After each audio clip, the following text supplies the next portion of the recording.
அதாவது விசேட அலகுகள், ஸ்பெஷல் எஜுகேஷன் யூனிட்ஸ் சில பாடசாலைகள் இருக்கிறது. ஸ்பெஷல் எஜுகேஷன், அதாவது விசேட தேவையுடைய ஸ்பெஷல் நீட் சில்ட்ரன், விசேட தேவையுடைய பிள்ளைகளை வைத்து கற்பிப்பதற்காக. எனவே இவர்கள் வேறாக்கப்பட்டு கற்பிக்கப்பட வேண்டும். அண்மையிலே நான் ஒரு எங்களுடைய இந்த குர்ஆன் மதரசா அரபிக் காலேஜ் ஒன்றுக்கு போதுகின்ற மௌலைமார் வருகின்ற அந்த அரபிக் காலேஜ் அழைக்கப்பட்டேன் ஒரு செமினார். அப்ப அதுக்காக நான் சென்று அங்கு செமினார் செய்து கொண்டு அவர்களுக்கு தெளிவாக விளக்கமூட்டினேன்.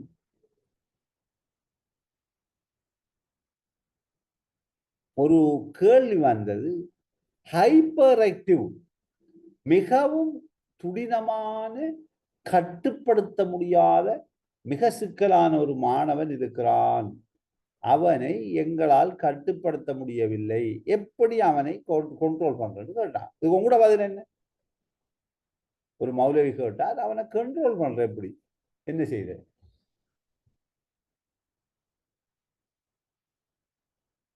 சொல்லுங்க, எப்படி கண்ட்ரோல் பண்ற?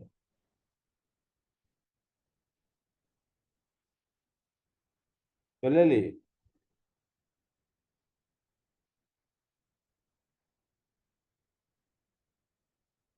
எப்படி கண்ட்ரோல் பண்ற சார்? சாதாரணமா அவனை கண்ட்ரோல் பண்றதுன்னு சொன்னா நம்ம அவனை பாராட்டு மூலமா கண்ட்ரோல் பண்ணல. அவனை ஒரு நல்ல புள்ள, எல்லா பிள்ளைகளையும் போல அவனையும் வேற பிரிச்சு பார்க்காம நல்லா ஒப்பிட்டு நல்ல முறையில் அவனையும் சேர்த்துக்கணும்னு சொன்னா அவனை ஒரு அளவு கண்ட்ரோல் பண்ணலாம் சார். அவனை கண்ட்ரோல் பண்ணக்கூடிய அளவுக்குரிய பிள்ளை அவன் இல்லை.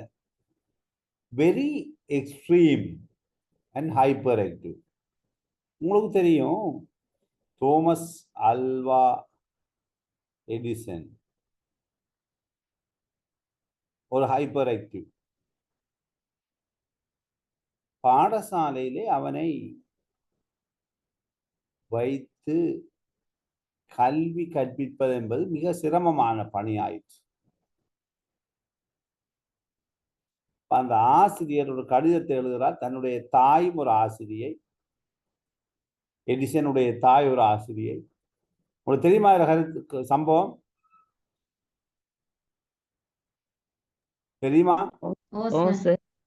அப்ப அந்த தாய் புத்தகங்கள் இருக்குது, எழுதுகிறார். நான் என்ன சொல்ல வரேன்னா, கடைசியில அந்த தாய் கடிதத்தை மாற்றி வாசிச்சு அவரை ஒரு மனிதனாக்கிய சம்பவம், அவர் ஒரு உலக புகழ் பெற்ற விஞ்ஞானியான சம்பவம் எங்களுக்கு இருக்கிறார், தெரிந்து எல்லாரும் புத்தகத்துல படிச்ச சம்பவம். ஆனால் நாங்கள் இதுல பெற்றுக்கொள்ளக்கூடிய விடயம் என்னவென்றால், இந்த ஹைப்பர் ஆக்டிவ் எனப்படுவதற்கு அந்த சேர் எடுத்த முடிவும் சரி பாடசாலையில்.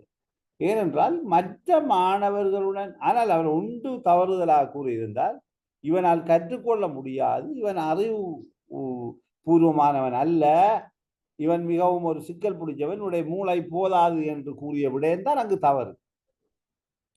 இவன் ஒரு ஹைப்பர் ஆக்டிவ், இவன் ஒரு அதீத செயற்பாடு உள்ளவன், இவனை வகுப்பில் வைத்துக் கொள்ள முடியாது, பட் நல்லா கற்கக்கூடியவன் என்று சொல்லியிருந்தால் பாஸ். ஆகவே நான் சொன்ன தீர்ப்பு, அந்த மாணவனை விலக்கி விடுங்கள். அவரை விசேடமான அந்த ஹைப்பர் ஆக்டிவ் மாணவர்களை வைத்து படிப்பிக்கின்ற இடங்களுக்கு கொண்டு அவருக்கு அதுக்கேற்ற நுட்பங்களை பயன்படுத்த வேண்டும் சொல்லி. ஆகவே நாங்க வகுப்பறையில் 2 விடயங்களை கருத்தில் கொள்ள வேண்டும். ஒன்று, செயல்நிலை ஆய்வை செய்ய முடியுமா,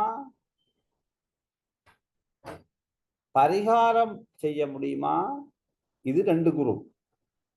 இன்னும் ஒரு குரூப், அறவே எங்களால வகுப்புல வைத்து கற்பிக்க முடியாது, ஏனென்றால் அவர்கள் மிக எக்ஸ்ட்ரீமாக அப்நார்மல் கண்டிஷனிலே ஒரு நோமல் நிலையில் இல்லாதவர்கள். விளங்கிட்டா விளங்க இல்லையா?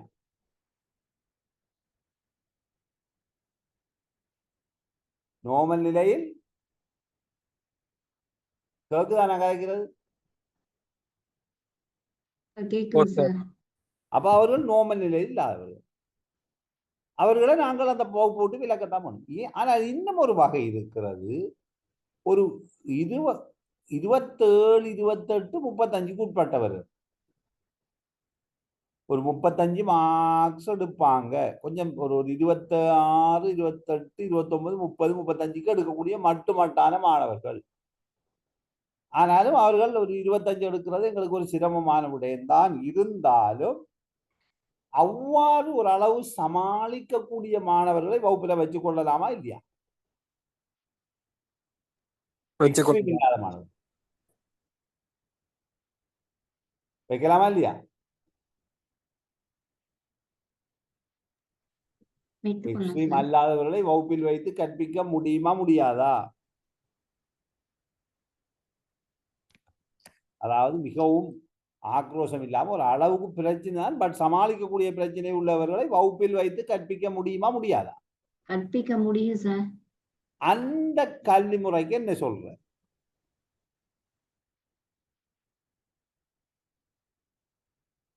நோட் பண்ணிக்கொள்ளுங்க. உட்படுத்துகை கல்வி, இன்க்ளூசிவ் எஜுகேஷன். என்ன கல்வி? உட்படுத்திய கல்வி, இன்க்ளூசிவ் எஜுகேஷன். இவர்களுக்கும் எக்ஸ்டர்னல் ரிசர்ச் செய்யலாம், செய்து கொஞ்சம் மேம்படுத்தலாம். ஆனால் 100% இவர்களை நோம நிலையை கொண்டு வர முடியாது. இப்ப பாருங்க, அந்த எக்ஸ்டர்னல் ரிசர்ச்ல முக்கியம் மாணவர்கள் பிரச்சனை இனங்கண்டு அவர்களுக்கு தீர்வு வழங்க. எக்ஸ்டர்னல் ரிசர்ச்ல மிக முக்கியமான கதாபாத்திரம் யார்?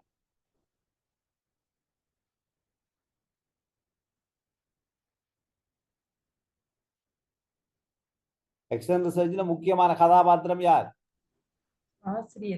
ஆசிரியர். ஏனென்றால் இந்த பிரச்சினைக்கு தீர்வு கொடுப்பதற்காக தானும் ஆய்வுக்குட்பட்டு தன்னை மாற்றி அமைத்துக் கொண்டு தன்னுடைய வான்மையை விருத்தி செய்து கொள்ளுகின்றவர் தான் ஆசிரியர். தன்னையும் மாற்றி அமைத்துக் கொள்கிறார், மாணவர்களையும் மாற்றி அமைப்பதற்கான திட்டத்தை வகுக்கிறார். எனவே சாதாரணமாக கற்றல் கற்பித்தலில் மேற்கொள்ளப்படுகின்ற முறைகளை விடவும் மாறுபட்ட அடிப்படையில தான் இந்த எக்ஸ்டர்னல் ரிசர்ச்ல நாங்க என்ன செய்ய வேணும்? செயற்பாடுகளை மேற்கொள்ள வேண்டும். நோமலா வகுப்பறையில மேற்கொள்ற கற்றல் கற்பித்தல் செயல்முறைகள் இதுக்கு பொருந்தாது.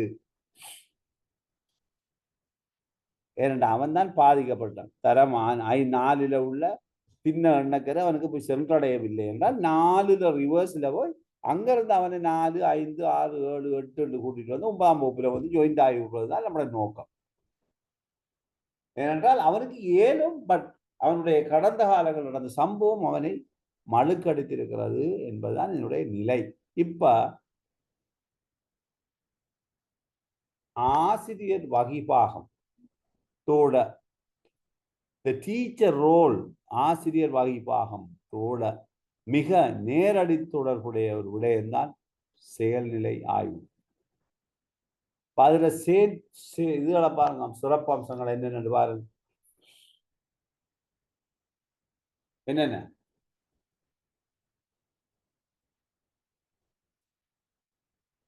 இதுல இருக்கிற ஒரு ஆசிரியர் இதுல பங்களிக்கிறாருங்கிறதுல முக்கிய காரணங்கள் ஒவ்வொன்றையும் சொல்லுங்க. முதலாவது விடயம் என்ன சொல்லுது?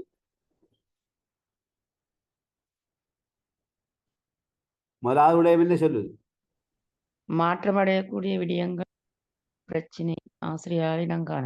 அப்ப பிரச்சனை இனங்காண்றாரு ஆசிரியர். ஆசிரியர் தான். இரண்டாவது விடயத்தை பாருங்க. மாற்றமடைய வேண்டிய தன்மை ஆசிரியரால் தீர்மானிக்கப்படும். அப்ப என்ன விடயம் பிரச்சனை இனங்கண்டாச்சு? சரி, மாற்றமடையக்கூடிய விடயங்கள் பிரச்சனை ஆசிரியர் இனம் காணப்படுது. எவ்வாறு இனம் காண்கிறார்? பல்வேறு மூலாதாரங்களின் மூலம் பெற்ற அனுபவங்கள், வகுப்பறை கருமங்களை பயன்படுத்தி, வகுப்பறை செயற்பாடுகளை பயன்படுத்தி, மாணவர்கள் கொப்பியில் எழுதுகின்ற விடயங்களை பயன்படுத்தி, மாணவர்கள் வீட்டு வேலைகளை செய்கின்ற விதத்தை பயன்படுத்தி ஒரு 1 மீட்டர் சமலைங்களா.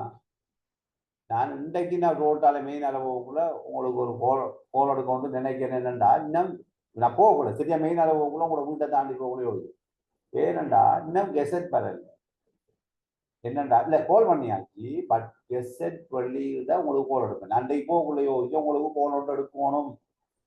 அது இன்றைக்கு உங்களோட வீட்டை தாண்டி அல்ல அங்கே மாலை நேர்த்தி போக கூட நினைச்சேன். இன்ஷால்லா வர நான் உங்களுக்கு கோல் வரேன். அதுக்கப்புறம் நாம சந்திப்போம். வீட்டை வந்து நாம போடுவோம். நீங்க ஒன்றும் யோசிக்க வேணாம். சரி சரி ராமதா. ஓகே.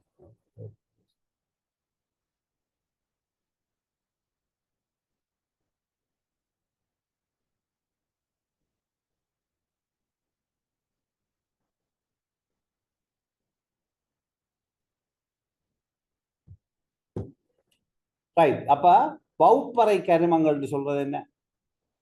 வகுப்பறையிலே நடைபெறுகின்ற கற்றல் கற்பித்தல் செயல்முறை. வகுப்பறையிலே மாணவர்கள் கற்றல் கற்பித்தலின் 40 நிமிடங்களில் இருக்கின்ற போது என்ன குழப்பம் பண்ணுகிறார்கள்? மற்றவர்களுக்கு தொந்தரவு செய்வது யார்? எழுதாமல் இருப்பவர்கள் யார்? யார் கணக்குகளை செய்யாமல் இருக்கிறார்? தெளிவான எழுத்துக்களை எழுதாதவர்கள் யார்? படங்களை கீறாதவர்கள் யார்? வசனங்களை சரியா அமைக்காதவர்கள் யார்? சரியான உச்சரிப்பை பேணி பேசாதவர்கள் யார்? பிரைமரியில.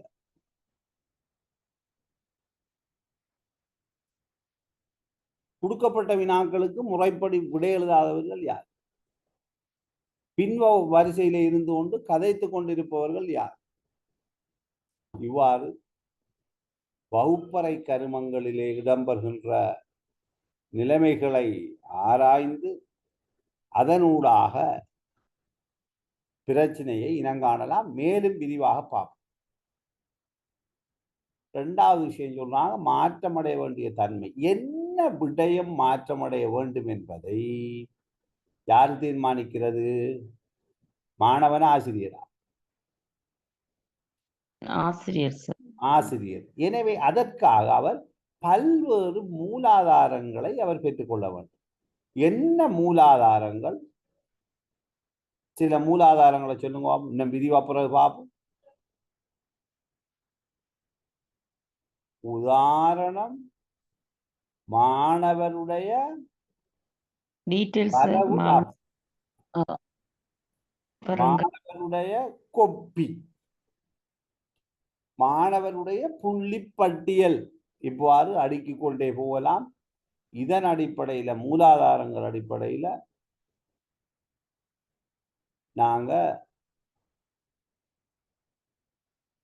தேவையானவற்றை அனுபவங்களை வழியே மூலாதாரங்களின் மூலம் பெற்ற அனுபவங்கள் வழியே நாங்க என்ன செய்யலாம், எப்படி மாற்றமடையணுங்கிறத டிசைன் பண்றோம். 3வது, மாற்றம் மாணவர்களில் ஆரம்பிக்கப்பட வேண்டுமா, ஆசிரியர்களில் ஆரம்பிக்கப்பட வேண்டுமா? ஓகே, இப்ப சொல்லுங்க, ஆசிரியர் எப்படி மாற்றத்தை ஆரம்பிக்கலாம்?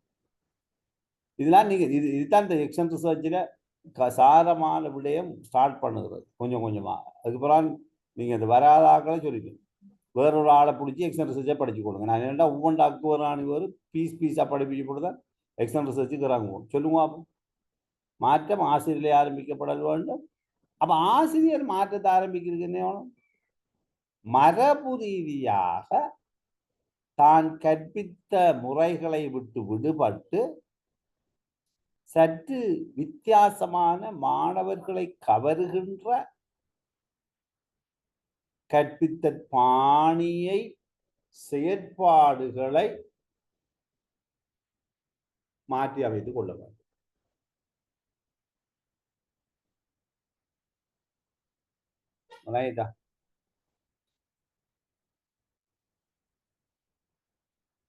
கிளியரா? அப்ப யாரு மாற்றி அமைச்சு கொள்ளணும்? ஆசிரியர் முற்றுமுழுதாக தந்த பாணியை. இப்ப என்ன பிரச்சனை? அப்புறம் பார்ப்போம். இப்ப பிள்ளைக்கு திசை கொண்ட எண்கள் பிரச்சனையான பிள்ளைக்கு வளமையாக வகுப்பறையில கற்பிக்கிற கற்றல் கற்பித்தல் முறை பிரச்சனையா இருக்கிற போது ஏனைய மாணவர்களுக்கு கற்பிக்கிற அதே பாணியில மாணவர்களுக்கு கற்பிக்க முடியுமா? ஏனென்ற அவனுக்கு விளங்காதலானே அவன் பிரச்சனைப்படுத்தலாம். நீங்க பிரதிபலிப்பில் எழுதி வச்சிருக்கிறீங்க. அப்ப என்ன செய்யணும்? அவனுக்கு வேறு முறையா வித்தியாசமான பாணியில செயற்பாடு செய்து அவன் விளங்கிக் கொள்ளலாம். நாம பார்ப்போம் எப்படி செய்யறங்கிறது. அப்ப அது நீங்க என்ன செய்யணும்? செயற்பாடுகளை மாற்றி அமைக்கணும். உங்களோட பாணியை கற்பித்தல் ஸ்டைல மாற்றி அமைத்துக் கொள்ள வேண்டும். அடுத்தது பாருங்க, 4வது என்னன்னு சொல்லுங்க.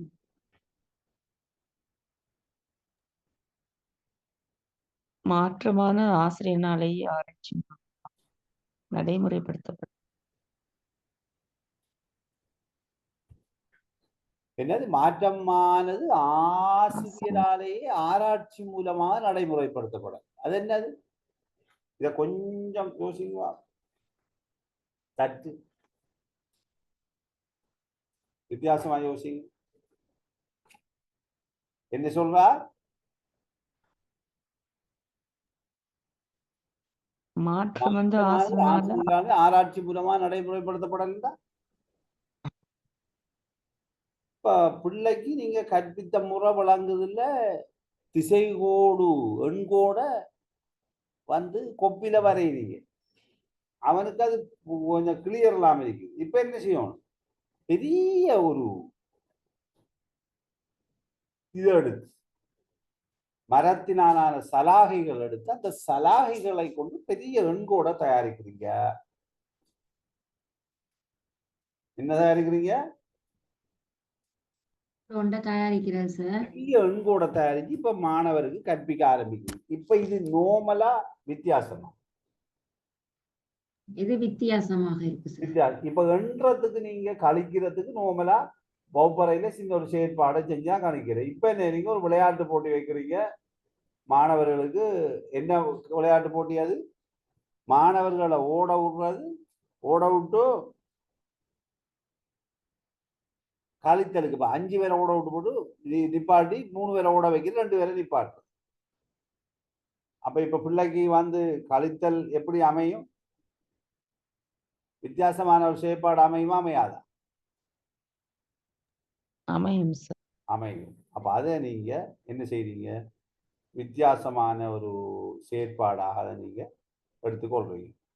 ஆகவே அது மாதிரி பெரிய பொருட்களை தயாரிக்கிறது, எழுத்த வந்து போட்ல பெண்ணால் எழுதாம பெரிய மணல்ல எழுதுவிக்கிற டிஃபரன்ஸ் செயற்பாடுகள் நாங்கள் பார்ப்போம். அதை ஒன்று வேண்டாம்.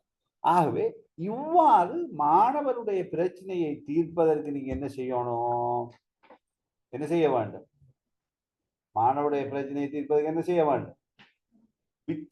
வித்தியாசமான தலையீடுகளை செய்ய வேண்டும். அது என்ன தலையீடுண்டா?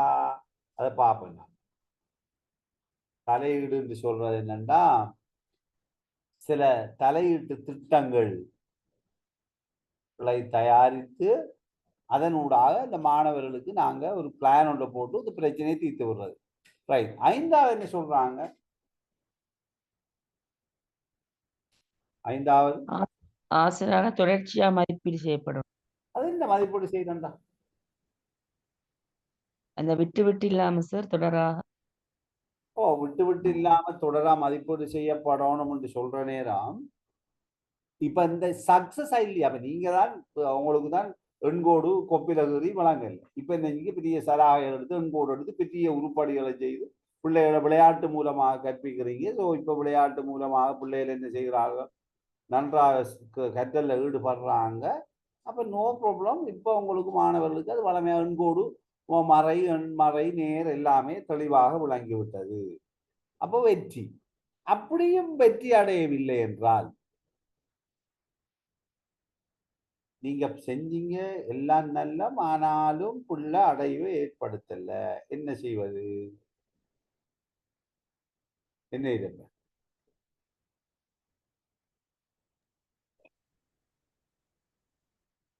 இப்ப திருப்பி என்ன பிரதிபலிப்பை மேற்கொள்ள வேண்டும். என்ன பிரதிபலிப்புண்டா?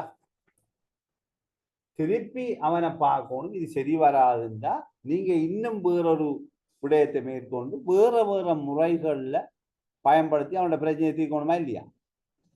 ஓ சார். அப்ப அதை நீங்க செய்தது அடுத்த ஒரு முறை. இப்ப பார்ப்போம், செயல்நிலை ஆய்வு தொடர்பாக விளைவு கிடைக்கிறது. இதுல செயல்நிலை ஆய்வுல ஆராய்ச்சியை நடத்துபவரும் ஆராய்ச்சிக்கு உட்படுபவரும் யாரு? ஆராய்ச்சி நடத்துறாளாரு? ஆசிரியர். ஆராய்ச்சிக்கு உட்படுறவர் ஆசிரியர் சார். ஆசிரியர். அவரு தானே முறையை கண்டுபிடிக்க போறார். மாணவர் மாணவர் ஆராய்ச்சிக்கு உட்படல. மாணவர்களுக்கு என்ன நடக்குது? பிரச்சனை மாணவர்கள் தீர்க்கப்படுது. ஓகே இப்ப மாணவர்கள்ல போய் ஆய்வு செய்தாளாரு? முதல் மாணவர்கள்ல ஆராய்ச்சியை நடத்துறாளாரு? ஆசிரியர். ஆசிரியர். இப்ப அவ மாணவர் ஒரு வகையில ஆராய்ச்சிக்கு உட்படுறாங்க. திருப்பி ஆசிரியர் தன்னை ஆராய்ச்சிக்கு உட்படுத்துறாரு. எப்படி நான் எப்படி இந்த புள்ளட பிரச்சனையை தீர்க்கலாம்னு அவர் டிசைன் பண்ணணுமா இல்லையா?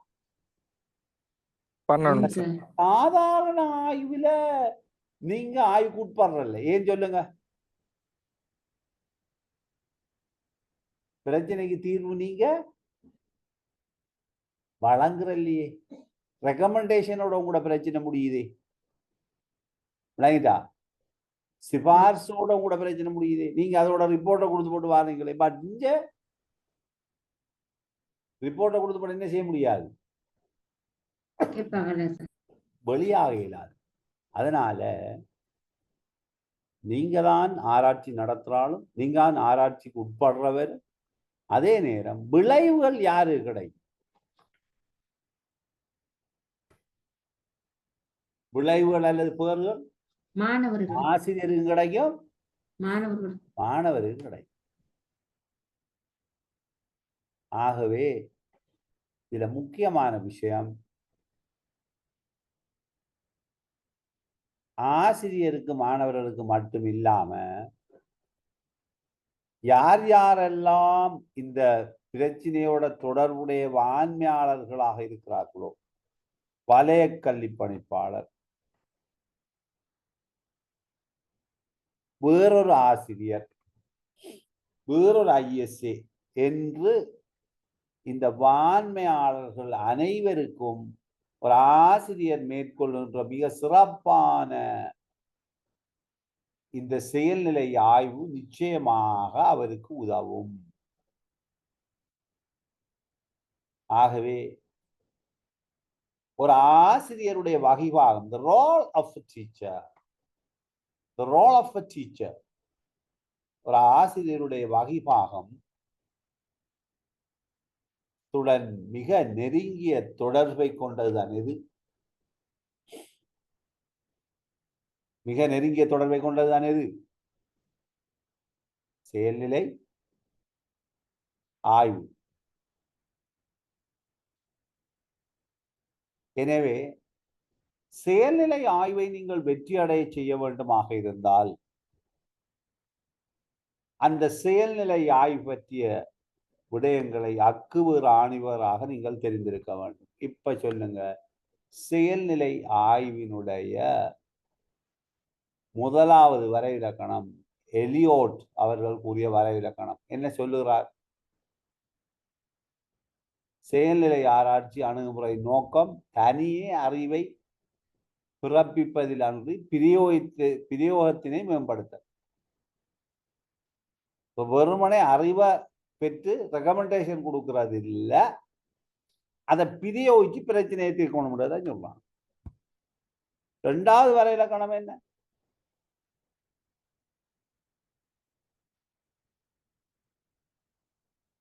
இரண்டாவது எப்படி வேறுபடுகிறது ஆராய்ச்சி? அதாவது செயல்நிலை ஆய்வு ஏன் ஆராய்ச்சி எப்படி வேறுபடுகிறது? செயல்நிலை ஆய்வுல தீர்வு வழங்கப்படுகிறது, ஏனைய ஆய்வுகளில் தீர்வு என்ன செய்யப்படுவதில்லை, வழங்கப்படுவதில்லை. வழங்கப்படுவதில்லை. மாறாக சிபார்சுகள் மாத்திரமே வழங்கப்படுகிறது. அது உங்களுக்கு எல்லாருக்கும் தெரியும்.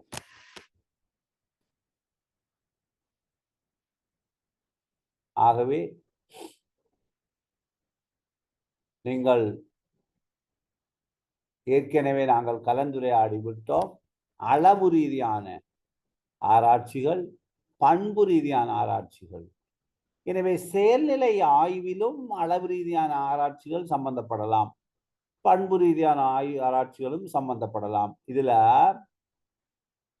பௌதீகவியல் துறையில நடத்தப்படுற அநேகமான ஆய்வுகள் என்ன ஆய்வா இருக்கும்?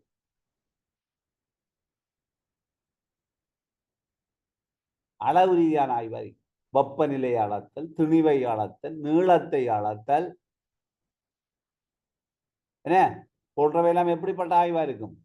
அளவு ரீதியான ஆய்வு. கிராமப்புறத்தில் தெரிவு செய்த பாடசாலைகளில் மாணவர்களின் நாளாந்த வரவு என்ன ஆய்வு? அளவு ரீதியான ஆராய்ச்சி அறிவு. பண்பு ரீதியான ஆய்வு என்பது பண்புகளுடன் தொடர்புடைய சமூகவியல், உளவியல், கல்வியியல், அப்படி போட்ட வரலாறு போன்ற விடயங்களுடன் கூடுதலாக தொடர்புடையதாக பண்பு ரீதியான ஆராய்ச்சிகள் காணப்படுகின்றன.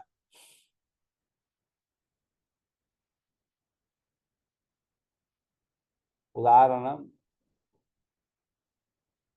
சில மாணவர்கள் ஆங்கில எழுத்துக்களில் பெரிய எழுத்துக்களையும் சிறிய எழுத்துக்களையும் தவறாக எழுது. உதாரணமா கேபிட்டல், சிம்பிள். அந்த பிரச்சனை நீங்க இருக்குன்னு சொல்றீங்களா இல்லைன்னு சொல்றீங்களா? பாடசாலையில் இருக்கு சார். நிறைய பிள்ளைகள் என்ன செய்யும்னா, முதல் சொல்ல வசன பந்தி ஆரம்பிக்கிற போது ஸ்மால் எழுது. சில பிள்ளைகள் பந்தியில மத்தியில தூக்கி போட்டு கேபிட்டல் எழுதி விட்டுரும். சில பிள்ளை நடுவில் இருக்கிற எழுத்த கேபிட்டல் எழுது. வயா என்று எழுதுறதுக்கு W capital, E small, R capital, E மீண்டும் ஸ்மால், இப்படி எழுதுற பிள்ளைகள் இருக்கு. WHERE எழுதுறது பதிலா தே எழுதுறது பதிலா ஸ்மால் டீல தொடங்கி கேபிட்டல் H போட்டு ஸ்மால் ஈயை பயன்படுத்தி வை போடுறது. தே தே என்று எழுதுறதுக்கு அப்படி எழுதலாம். அப்ப எனவே இவ்வாறு பிழைகள் நடக்கலாம்.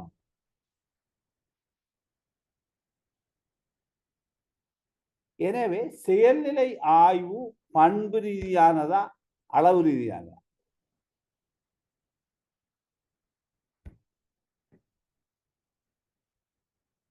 செயல்நிலை ஆய்வு பண்பு ரீதியானதா அளவு ரீதியானதா?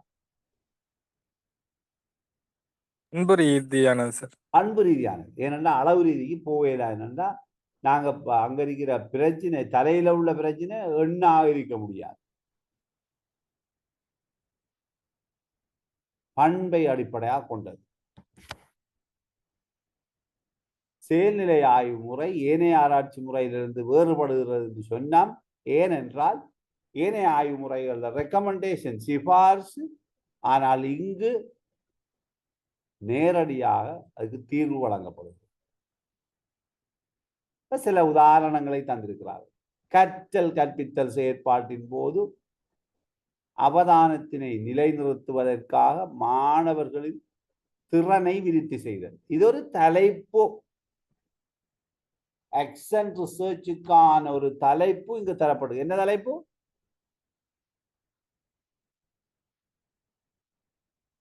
என்ன தலைப்பு? கற்றல் கற்பித்தல் செயற்பாட்டின் போது அவதானத்தினை நின்றது. ஏன் இது என்ன பிரச்சனை? மாணவர்கள் இருந்த பிரதிபலிப்பில் என்ன பிரச்சனை என்ன காணப்பட்டது? என்ன பிரச்சனை இன்னும் காணப்பட்ட பிரச்சனை என்ன? மாணவன் வகுப்புல என்ன செய்யறல்ல? அவதானமின்மை சார். கவனிக்கிறது. நீங்க படிப்பீங்கன்னா அவன் அவன் வேலையை செய்து கொண்டிருக்கிறான். இது மாபெரும் பிரச்சனை. இது ஒரு சிம்பிள் வேர்ஷன் அல்ல.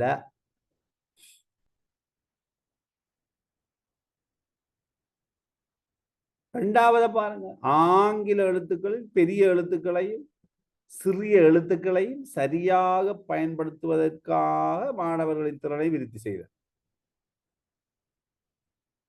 அப்ப பிரச்சனை இருக்கேன, கேபிட்டல் சிம்பிள் பிரச்சனை இருக்குத்தானே நிறைய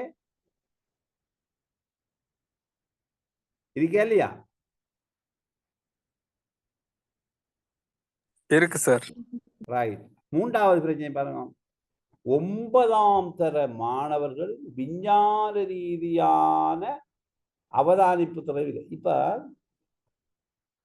பரிசோதனை ஒன்று செய்கிற போது இதான் நாங்கள் எங்களுடைய இலங்கை கல்வி முறையில் இதை பற்றி கதைக்கிறது கஷ்டம் என்னண்டா உங்களுக்கு. இலங்கட கல்வி முறையில் நாங்கள் விஞ்ஞான ரீதியான கண்டுபிடிப்புகளை மேற்கொள்றதுக்கு ஏற்ற பரிசோதனைகளோ செயற்பாடுகளோ வகுப்பறையில் நடைபெறுவது இல்லை. வெறுமனே புத்தகத்தில் இருக்கின்ற விடயங்களை மிக கூடுதலாக மனனம் செய்து அதை ஓயல் பரீட்சையில் ஒப்புவிக்கின்ற நிலைமைதான் இருக்கிறது. கிரிட்டிக்கல் திங்கிங் இல்லை. ஆகவே 9ஆம் தர மாணவர்கள் விஞ்ஞான ரீதியான அவதானிப்பு திறனை நாங்கள் என்ன செய்யணும், விருத்தி செய்ய வேணும். ஏனென்றால் எப்போ விருத்தி செய்யணும், மாணவற்றாது இல்லாத போது. அப்ப எல்லாத்தையும் இல்லாமல் இருக்குமா? இந்த சொல்லப்பட்ட பிரச்சனை 3 பிரச்சனைகளும் எல்லா மாணவரிடத்திலையும் இல்லாமல் இருக்குமா? இல்ல சார், குறிப்பிட்ட மாணவர்கள். எனவே இப்ப நாங்க போப்புறம் குறிப்பிட்ட மாணவர்கள் தெரிவு செய்து. ஓகே, இப்போ பார்ப்போம். இது 2 ஆராய்ச்சியையும் ஒவ்வொன்றோட ஒப்பிடுங்க. சாதாரண வகை ஆராய்ச்சி அல்லது வேறு வகை ஆராய்ச்சி, செயல்நிலை ஆய்வு, இது 2ஐயும் பாருங்க.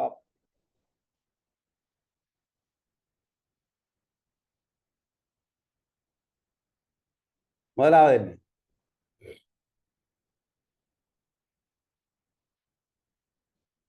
எக்ஸல் ரிசர்ச் புத்தறிவை விருத்தி செய்யுமா? புதிய விடயத்தை கண்டுபிடிக்குமா?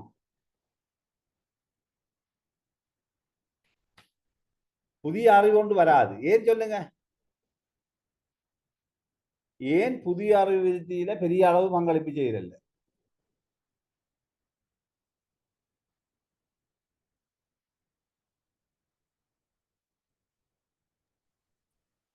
ஏனண்டா இந்த புத்தறிவு விருத்தியில மிக கணிசமா பங்களிப்பு செய்யும் சாதாரண ஆய்வு, புதிய விடயங்களை கண்டுபிடிக்கிறது. இப்ப இந்த செயல்நிலை ஆய்வுல வான்மை கருமங்கள் தான் விருத்தி அடையும். கூட வான்மைத்துவம், டீச்சர் அளிக்கிற வான்மைத்துவம் விருத்தி அடையும். ஆனால் அந்த வான்மைத்துவ விருத்திக்கு என்ன நடக்கும்? புத்தறிவிட ஒரு பரவலாக்கம் நடைபெறுமே தவிர முற்றுமுழுதாக ஒரு புதிய அறிவாக உருவெடுக்காது. காரணம் ஒன்று இருக்கிறது. ஒரு 3 மாணவர்களுக்கு நீங்க வழங்கின பிரச்சனையையும் அந்த மெத்தடாலஜியையும் அப்படியோ கொண்டு போய் எங்க வழங்க முடியாது? இன்னொரு பாடசாலைக்கு பிரயோகிக்க முடியுமா?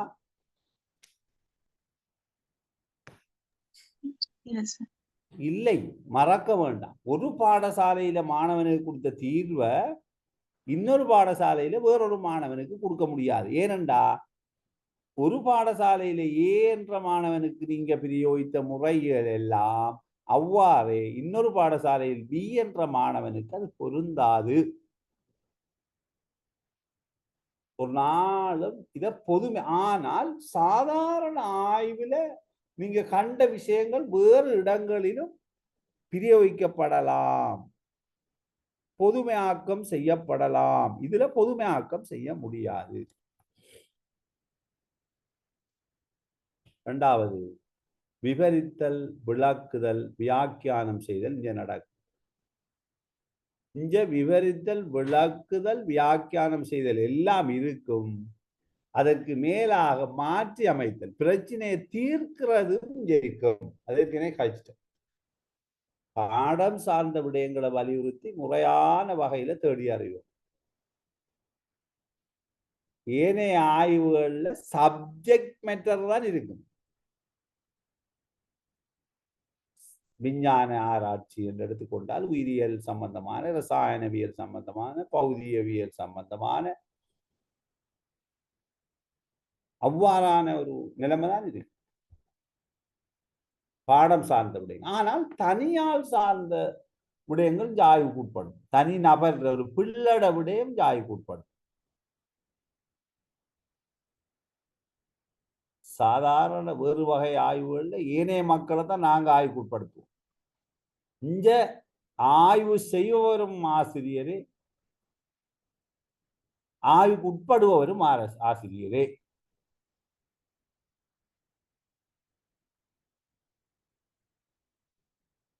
ஆராய்ச்சி உட்படுறாலும் ஆசிரியர் தான்.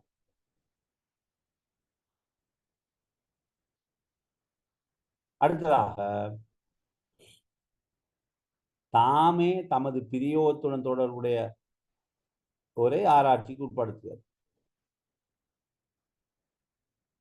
ஏனைய ஒரு ஆராய்ச்சிக்கு உட்படுத்தும். இதுல வேறு ஆக்களுக்குள்ள இங்க தாமே தமது பிரியோகத்துடன் தொடர்புடைய ஆராய்ச்சி உட்படுது. மாணவர்களை தான் ஆராய்ச்சி செஞ்சு யாருக்கு நாங்கள் பிரிவிக்க போறோம் அவருக்குள்ள ஆராய்ச்சி செய்யறது விசேட அம்சம். அடுத்தது முறையியலை முதன்மையாக கொண்டு ஆராய்ச்சியை நடைமுறைப்படுத்தல். முறையியலை முதன்மையாக கொண்டு. இப்ப நான் சொன்னேன் உங்களுக்கு ரிசர்ச் மெத்தட் முக்கியமானது. நீங்க அடிச்சு பார்த்தா தெரியும், ரிசர்ச் மெத்தட் தான் ஒரு ஆய்வோட மிக முக்கியமான தலைப்புகள்ல உண்டு.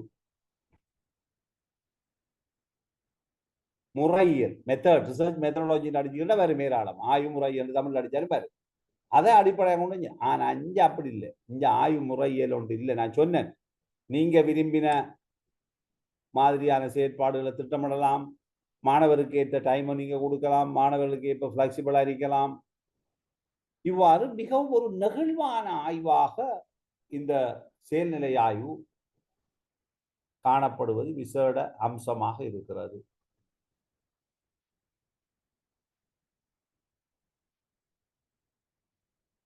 இந்த பொதுவாக நடைபெறுகின்ற ஆய்வுகள், செயல்நிலை ஆய்வு தவிர்ந்த ஏனைய ஆய்வுகள் மிக பரந்த அளவில் ஆழமான தேடி ஆய வேண்டிய மிக ஆழமான விஷயங்கள் மீதான ஆய்வு தான் இதுல நடக்கும்.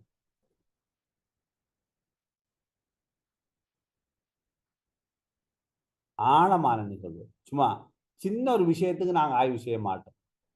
ஆனால் பெரிய குடித்தொகை இதிலே சம்பந்தப்படும். குடித்தொகை என்கிற போது நான் சொன்ன மாதிரி சில நேரம் 15,000 வரலாம், 10,000 வரலாம், 20,000 வரலாம், 1 லட்சம் பேரும் வரலாம், 5 லட்சமும் வரலாம். குடித்தொகை விசாலமானதாக இருக்கும். எனவே இந்த குடித்தொகைக்கு கண்டுபிடித்த விடயங்களை பொதுமையாக்கம் செய்யக்கூடியதாக இருக்கும். இந்த குடித்தொகைக்கு கண்டுபிடித்த விடயங்களை பொதுமையாக்கம் செய்யக்கூடியதாக இருக்கும்.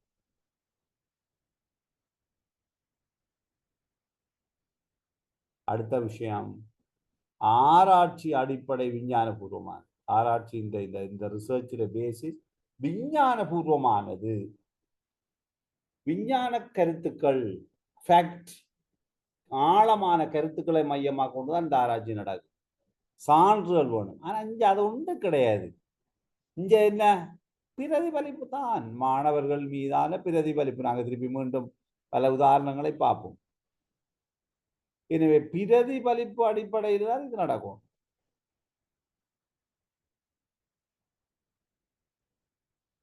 ஆராய்ச்சியின் அடிப்படை விஞ்ஞானபூர்வமானது, அங்கால ஆராய்ச்சியின் அடிப்படை பிரதிபலிப்பு, ரிஃப்ளெக்ஷன். ஆகவே இப்ப இந்த பிரதிபலிப்பின் அடிப்படையில் செய்கின்றோம்.